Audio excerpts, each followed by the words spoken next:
प्रिय छात्रों, online class में आपका स्वागत है। आज हम पिछली क्लास से आगे बढ़ाएंगे। पिछली क्लास में हमने अवकलनीयता के बारे में पढ़ा था, डिफरेंशिएबिलिटी, और उसी में ही डिफरेंशिएशन के बारे में पढ़ा था कि अवकलन क्या होता है।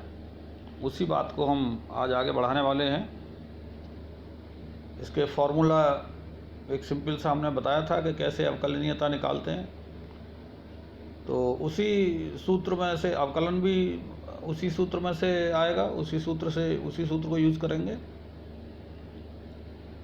मैं हरेंद्र पाल सिंह, प्रवक्ता गणित, श्री आर के इंटर कॉलेज कोटला, फिरोजाबाद। तो चलिए प्रारंभ करते हैं।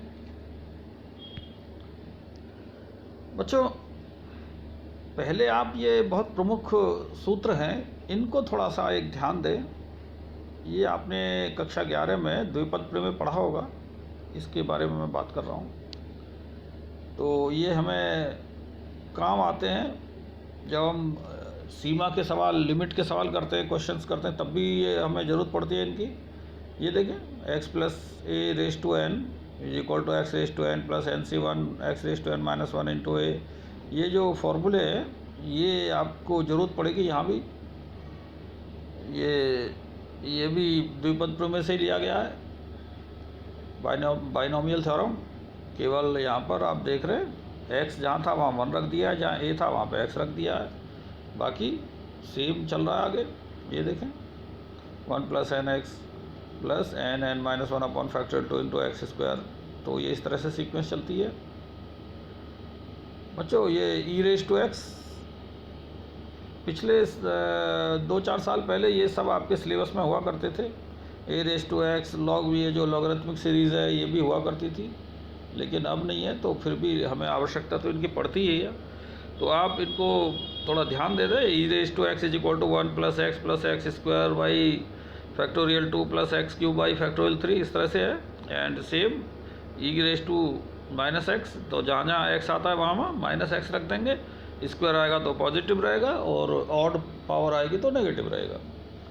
तो यहाँ से आप देखें इसको, a⁻x, इसको भी उसी हिसाब से आप सॉल्व करें। ये आप देख रहे हैं, ये सीक्वेंस ये। तो 1 + x log a based on e। तो इस तरह से ये भी सेम सीक्वेंस में चलेंगे। ये देखें आप, ऐसे ही लॉगरिथमिक सीरीज है, log 1 + x। बस यहाँ ये थोड़ा ध्यान रखना है कि x का मान -1 से बड़ा है और +1 से छोटा है, वहाँ उस केस में ये सीरीज़ काम करती हैं। तो यहाँ पर देख लें, x - x² y फैक्टोरियल नहीं है इसमें। वो फैक्टोरियल जो होता है वो e के एक्सपेंशन में होता है, e के विस्तार में होता है। और log में simple x² y x -x² 2 + x³ - x⁴/4। ये थोड़ा कंडीशन आप ज़रूर देख लें, ये दोनों में, ये वाली। तो इस तरह से ये sin x का भी ज़रूरत नहीं पड़ेगी। वैसे हमारे पास और भी फार्मूले हैं, लेकिन वो फार्मूले कहाँ से आते हैं, अगर आपको उनकी जानकारी चाहिए तो आप ये भी थोड़ा सा याद रखने की कोशिश करें। sin x को विस्तार करेंगे तो x - x³ y ⁴ 3 + x⁵ y ⁵5, और ऐसे ही वो सीरीज़ चलती रहेगी, +- बस ये देखना है, sin x की जो सीरीज है वो x से शुरू होती है, और cos x की सीरीज 1 से शुरू होती है। आप इन्हें ऐड कर देंगे तो आप देखेंगे कि ये सीरीज़ e⁻x से मैच कर रही है। अगर आप इन दोनों को ऐड कर देंगे, इन दोनों को, तो आप देखेंगे 1 से फिर प्लस,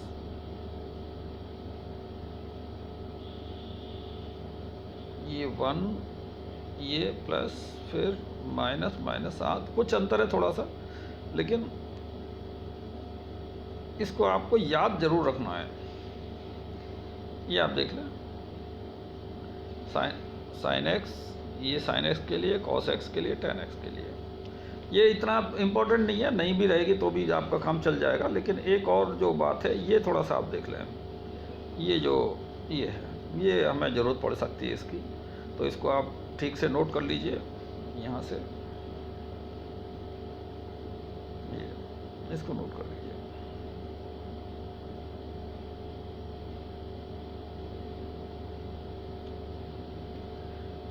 अब पुरानी बात पर लौट आते हैं।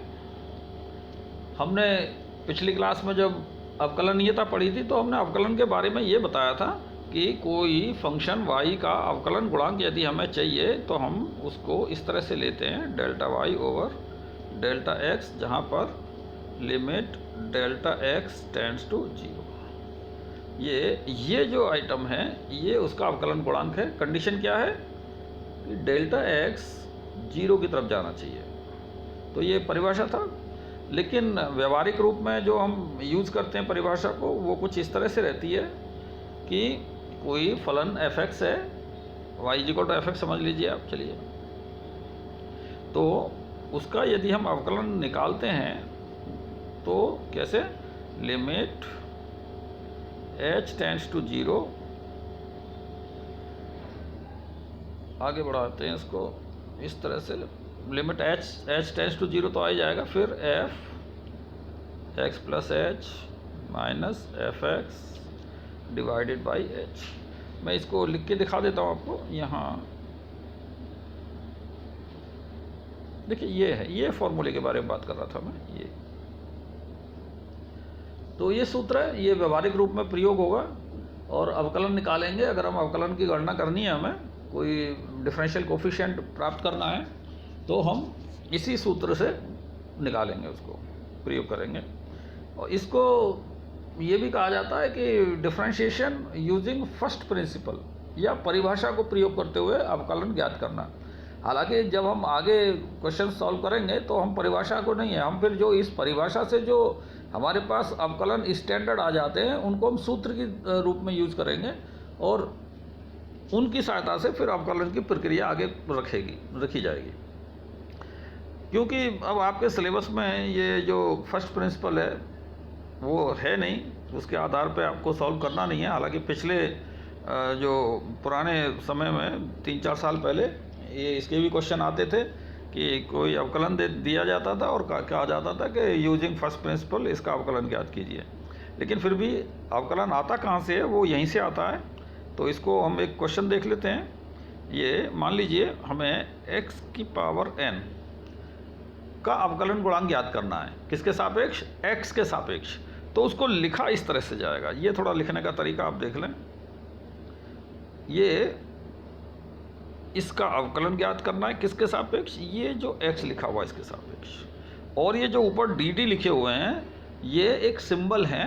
जो d ऊपर वाला है वो इसके लिए है, जो d नीचे वाला है वो किसके सापेक्ष कर रहे हैं। तो ये आप ये जो सिंबल है ये सिंबल को देख लें तो केवल ये सिंबल ये कहता है कि x के सापेक्ष अवकलन किया जा रहा है इसका। जब अवकलन हो जाएगा तो ये सिंबल को हटा दिया जाएगा। अब ये इसमें फॉर्मूला हम वही जो हमने कल डिस्कस किया था, ये आप देख लें। हर एक में यही फार्मूला हमें अप्लाई करना है। अब इसको देखें, x + h कहाँ से आएगा। देखिए f(x) इतना है तो x + h कहाँ से आएगा, x + h यहाँ से आएगा। ये x + h की पावर n आएगा। f(x) हम जानते ही हैं, h हम लिख ही देंगे तो आगे बन क्या जाएगा, ये क्वेश्चन ये बन जाता है। देखिए यहाँ आ जाते हैं, ये लिमिट का क्वेश्चन बन गया। अब हमें इसको सॉल्व करना है जैसे हम लिमिट्स के क्वेश्चंस को सॉल्व करते हैं। अब इसको अगर हमें सॉल्व करना है तो ये बाइनोमियल थ्योरम से जाना पड़ेगा, जिसका हम डिस्कशन पहले कर चुके हैं। फॉर्मूला मैं आपको दे चुका हूँ पहले ही। तो हम उस फॉर्मूले को लगा देंगे और ये फॉर्मूला यहाँ आप देख रहे हैं, ये इस तरह से आ जाएगा।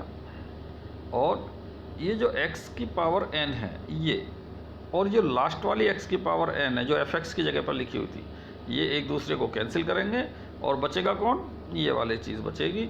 और इसमें जो h है ये सब के अंदर, इसके पास एक h रहेगा, दूसरे के पास h² रहेगा, फिर तीसरे के पास h³ रहेगा।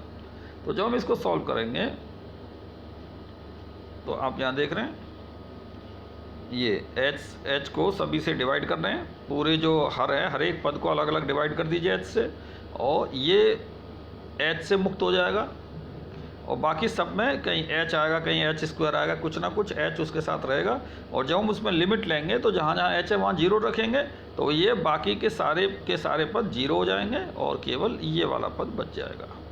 तो इस तरह से हमने x की पावर n का x के सापेक्ष अवकलन ज्ञात किया, और वो अवकलन कितना आया ये आप सूत्र के रूप में देख सकते हैं।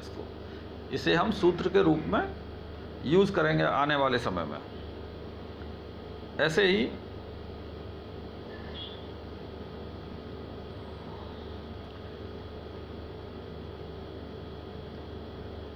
आगे देख लें, इसमें इसका एक निष्कर्ष निकाल दिया है कि यदि x की घात n है, x की घात n की जगह 1 है, तो dx ओवर dx हो जाएगा और उसका जो अवकलन है वो 1 आ जाएगा।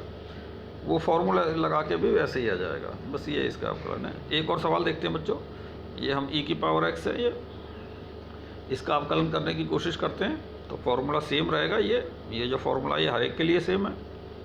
तो इसको जब सॉल्व करेंगे तो x प्लस एच कितना आ जाएगा, ये आ जाएगा। और fx तो आपको दिया ही है। जब सूत्र में रखेंगे तो ये स्टेप में आ जाएंगे, और e की पावर x वाला जो फॉर्मूला है वो हमने इसमें यूज़ कर लेंगे। ये e की पावर x तो बाहर निकाल लिया। ये जो लिखा हुआ है e की पावर x प्लस एच जो लिखा है, तो हम इसको ऐसे लिख सकते हैं e की पावर x इंटू e की पावर h। और e की पावर x को हम बाहर ले लेंगे और e की पावर h का विस्तार कर देंगे। ये यहाँ किया, देखिए ये किया गया। तो विस्तार करेंगे और ये जो 1 है, ये लास्ट में जो 1 आएगा,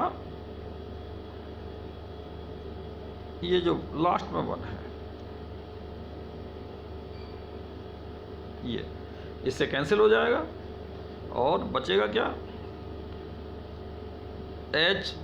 ये 1 तो गया, अब ये h सबको डिवाइड करेंगे h से, तो ये h इसको डिवाइड करके 1 दे देगा यहाँ पर। और ये h स्क्वायर को डिवाइड करेंगे तो एक h देगा, बाकी h स्क्वायर को फिर h क्यूब, फिर इनको सबको डिवाइड करते रहेंगे तो h आता रहेगा सबके अंदर। इस तरह से जब लिमिट लेंगे तो केवल ये बचेगा, बाकी सब पद जीरो हो जाएंगे। तो इस हिसाब से जब हम सॉल्व करते हैं तो हम ये देखते हैं कि e की पावर x का हम अवकलन करेंगे तो वो e की पावर x ही आता है। और फिर हम इसको सूत्र के रूप में प्रयोग करेंगे आने वाले समय में।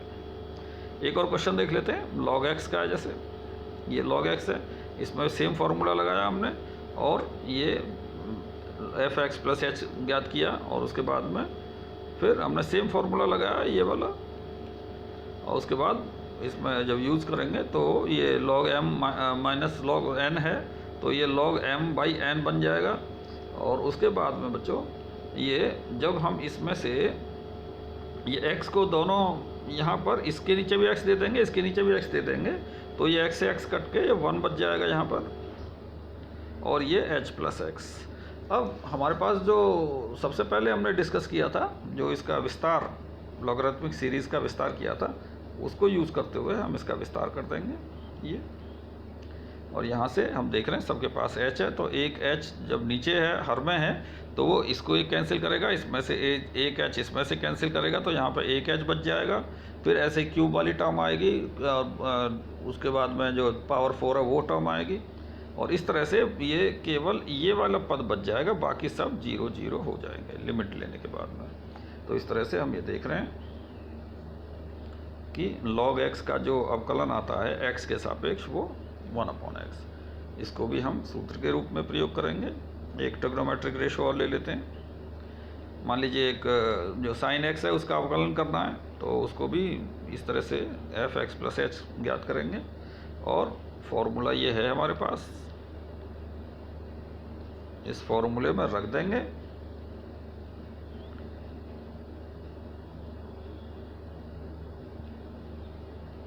ये देखिए ये फॉर्मूला, ये फॉर्मूले में जब हम इसमें रखेंगे तो ये sine C minus sine D formula बनेगा, 2 cos c plus D by 2 into sine C minus D by 2। तो ये सूत्र लगा देंगे इसके अंदर, और ये जो h है इसको हम इसके नीचे लगा देंगे, और ये 2 को उठा के यहाँ पे नीचे ले आएंगे, तो ये इस स्टेज में पहुँच जाएगा, और ये मिला के 1 दे देगा।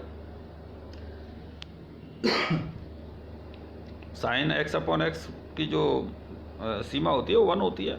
जब एक्स टेंड्स टू 0 होता है तो इसको आप अगले स्टेप में देखें, यहाँ देखें, ये 2 पार्ट्स में तोड़ लिया इसको। एक तो ये पार्ट अलग हो गया और ये पार्ट अलग हो गया। तो यहाँ पर अगले स्टेप में आप देख रहे हैं, यहाँ ये देख रहे हैं 2 पार्ट्स में, तो ये सीधा 1 और ये यहाँ पर 1 आ गया, और ये यहाँ पर h में 0 रख देंगे तो ये cos x ही बचेगा बस। तो उत्तर में cos x, ये देखिए। तो इस तरह से sin x का अगर हम अवकलन करेंगे तो वो cos x आएगा।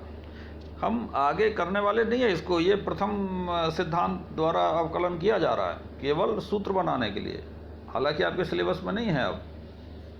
तो अब हम इनको सीधे फॉर्मूले के रूप में प्रयोग करेंगे। अब जैसे sin x को हमने किया है cos x, ऐसे ही cos x को अवकलन करेंगे तो माइनस sin x देगा।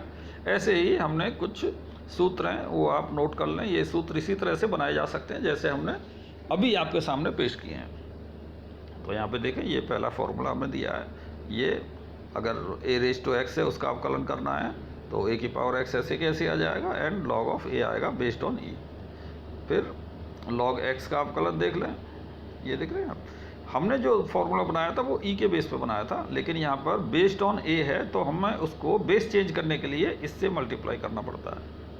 तो ये आप उसमें मत जाइए, केवल फार्मूला याद रख लीजिए बस। cos x का अवकलन करेंगे माइनस sin x देगा। sin x का अवकलन हमने पहले ही किया है, वो cos x दे रहा था। और cot x को minus cosec square x, cosec x का अवकलन करेंगे तो minus cosec x into cot x ये आएगा, और ये यहाँ पर e की पावर x का अवकलन e की पावर x ही आएगा। और ये आप देख रहे हैं। तो अभी आप इन्हीं से काम चला लीजिए, और जैसे जैसे हम आगे बढ़ेंगे और भी फॉर्मूले हम बताएंगे आपको, और उनके आधार पर फिर आगे के क्वेश्चन करेंगे। आज जो हम क्वेश्चन कर रहे हैं वो बहुत सिंपल है, बहुत बेसिक हैं अवकलन के, क्योंकि पहली क्लास है ये डिफरेंशिएशन की, तो इसलिए हम ज़्यादा गहराई में नहीं जा रहे अभी आप केवल प्रारंभ हो जाएं, स्टार्ट हो जाएं बस। तो ये अभी मैंने आपको क्वेश्चन सॉल्व करने की कोशिश करते हैं। अब ये इनको सूत्र लेते हुए, जो हमने ये वाले सूत्र हैं, ये जो फॉर्मूले हैं, इनका प्रयोग करते हुए हम अब मैं 2-3 आपको एग्जांपल देता हूँ, आप थोड़ा समझने की कोशिश कीजिए। मान लीजिए आपको कहा जाए x की पावर 3 x³ ये का अवकलन कीजिए x के सापेक्ष, तो उसको हम इस तरह से लिख देंगे, क्योंकि ये ऑपरेटर है और ये कहता है ये अवकलन करना है हमें किसका, जो यहाँ लिखा है, और किसके सापेक्ष, जो d के सापेक्ष नीचे लिखा है। तो ये एक ऑपरेटर है, केवल सिंबल है, आप फॉर्मूला लगा देंगे। ये यहाँ देख रहे हैं x की पावर n का अवकलन क्या होता है, n(x⁻n−1). तो वो क्योंकि यहाँ पर n की जगह 3 है तो यहाँ पर फॉर्मूला लगा दिया, n की जगह 3 रख दिया, तो ये आंसर आ गया।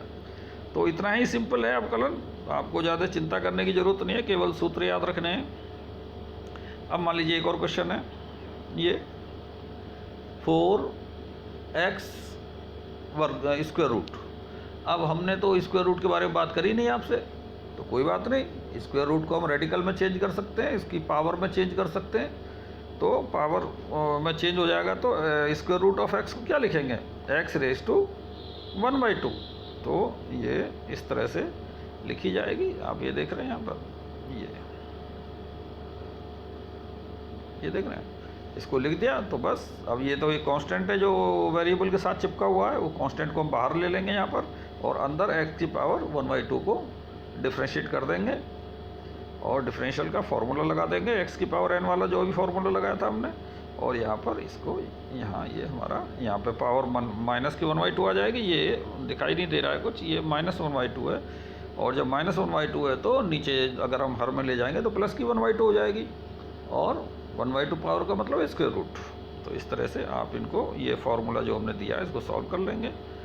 सेम इसमें भी आप करेंगे, ये फार्मूला है, ये जो क्वेश्चन है 3 × x⁻²/5। तो आप देख रहे हैं जहाँ जहाँ n है वहाँ पर -2/5 को यूज़ करके उसी फॉर्मूले को हम अप्लाई कर देंगे। इसमें भी आप देखें, ये यहाँ पर 2 फंक्शन दे रहे हैं, एक ये फंक्शन है, एक ये है, तो हम इसमें अलग अलग कर लेंगे दोनों को। ये इन दोनों को हमने अलग अलग कर लिया, ये x को भी dx दे दिया, और 1/x को भी ये dx दे दिया। ये एक्चुअली ऑपरेटर है, इसको कई तरह से लिखा जाता है। ये d/dx को कहीं कहीं केवल कैपिटल D से लिख देते हैं बस। वो भी ऑपरेटर है, वो भी किताबों में वैलिड है, माना जाता है वो भी। अब ये दो फंक्शन हो गए, एक फंक्शन ये हुआ, एक फंक्शन ये हुआ, इनमें अलग अलग अप्लाई किया फार्मूले को और हम यहाँ तक पहुँच जाते हैं। तो आप देख रहे हैं कि इतना ही सिंपल है, आराम से सॉल्व कर सकते हैं। तो इनमें ट्रिग्नोमेट्री का कोई मैंने एग्जाम्पल नहीं दिया है, लेकिन उसमें कोई आपको प्रॉब्लम नहीं है। आप ये जो सीधे ट्रिग्नोमेट्री के फॉर्मूले हैं, ये sin x cot x cosec x, ये जो फॉर्मूले आप इनको सीधे अप्लाई कर दीजिए। तो मैं होमवर्क दे देता हूँ आपको, ये थोड़ा होमवर्क नोट कर लें बच्चों। यहाँ से ये आप होमवर्क लिख लीजिए इसको। तो x⁻k, तो k में फॉर्मूला लगाएंगे, क्या है n है, जहाँ पर n है, जहाँ n यूज़ किया था वहाँ k यूज़ कर लीजिए।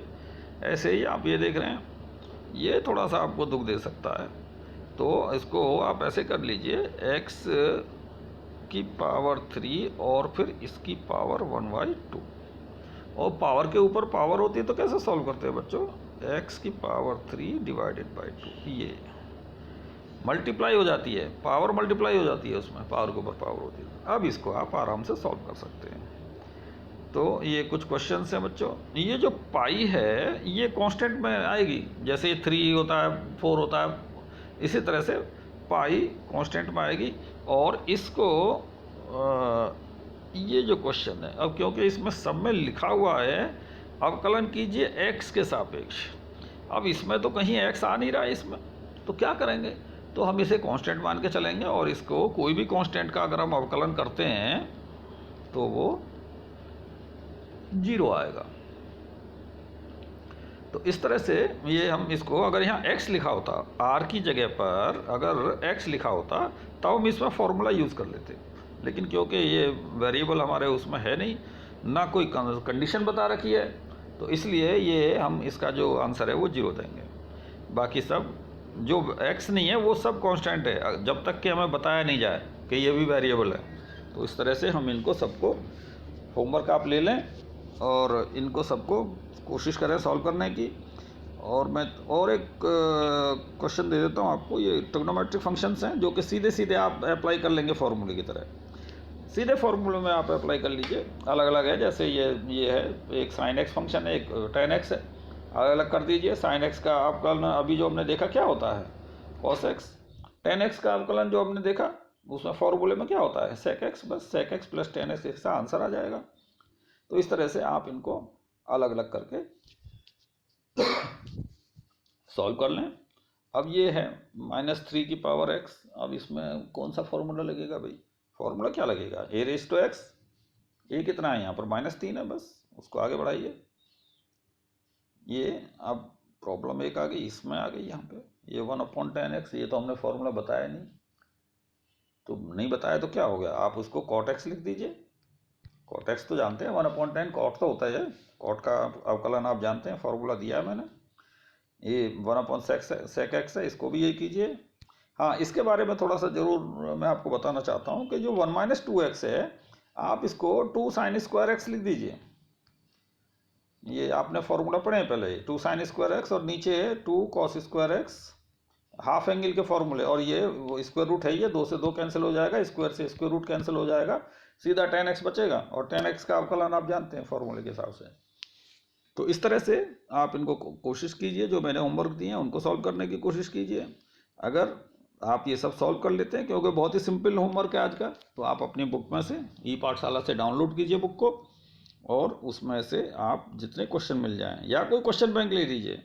हाँ, आप ज़्यादा गहराई में मत जाइए, क्योंकि हम अभी ये पहली क्लास है, अब आगे गहराई में चलेंगे इसके अगली क्लास में।